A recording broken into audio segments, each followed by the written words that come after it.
សួស្តីអ្នកនរគ្នាជួបជាមួយខ្ញុំម្ដងទៀតហើយនៅរដ្ឋសាស្ត្រចឹងថ្ងៃនេះគឺជាអេពីសូតទី5នៃមេរៀនសារជី ICT ខ្ញុំសិនតោះអញ្ចឹងតទៅនឹង connection តទៅនឹង high and low អ្នកគ្នាគួរតែសង្កល់ថាពេលដែលទីផ្សារបង្កើតទៅ high គឺវាតែមាន low អញ្ចឹងចាប់តាមពី low ទៅមានបង្កើតជាមួយ high and low បន្ទាប់មកតំបន់ដែលខ្ពស់បន្ថែមនេះគឺ high and high អូខេអញ្ចឹងនៅពេលវាកើតជាមួយ high and high រួចរាល់ហើយគឺវាតែនឹងធ្លាក់មកខាងក្រោមហើយដើម្បីបង្កើតជាមួយ low បន្ទាប់មកបង្កើតជាមួយ high and low កន្លែងគឺជា low ទៅបង្កើតទៅដូរពី connection ទៅ high វិញខ្ញុំសេហ្នឹងសិនអូខេ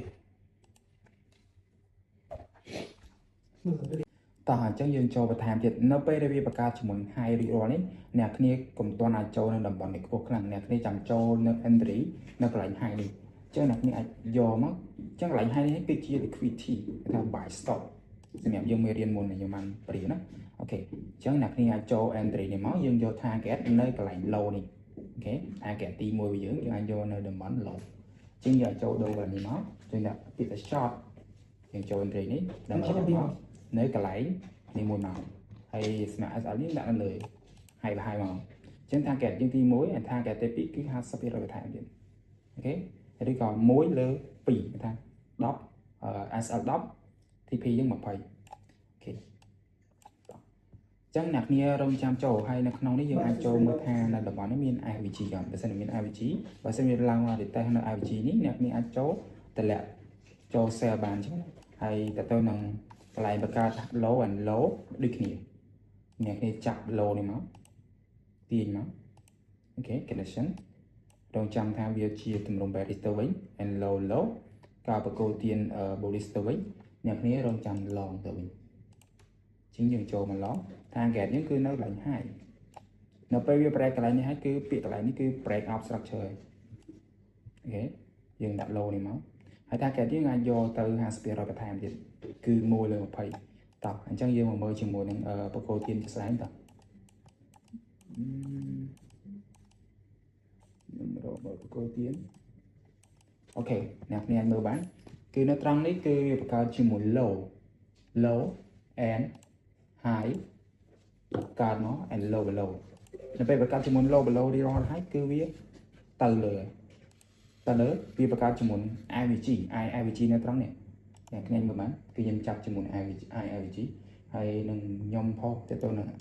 IVG ទៅនឹង IVG គឺជាអ្វីខ្ញុំផុសបន្តទៀតដូចជាខ្ញុំបានផុសវីដេអូមកតែមិនមែននៅក្នុង ICT នេះអញ្ចឹងនៅកន្លែងនេះគឺជា IVG ដូចយើងអាចកន្លែងនេះយើងអាចឡងបានឡងនៅកន្លែង IVG នេះមកហើយ target យើងយកនៅកន្លែង high នេះមកគឺជាតំបន់នេះគឺជា buy stop អញ្ចឹងនៅពេលវា speed activity ហ្នឹងហើយវានឹងចុះមកបន្តិចវារងចាំមើលថានៅតំបន់នេះមានអីលេងបន្ថែមទៀតអញ្ចឹងវាបង្កើតជាមួយនឹង low បន្ថែមទៀតបន្តទៅ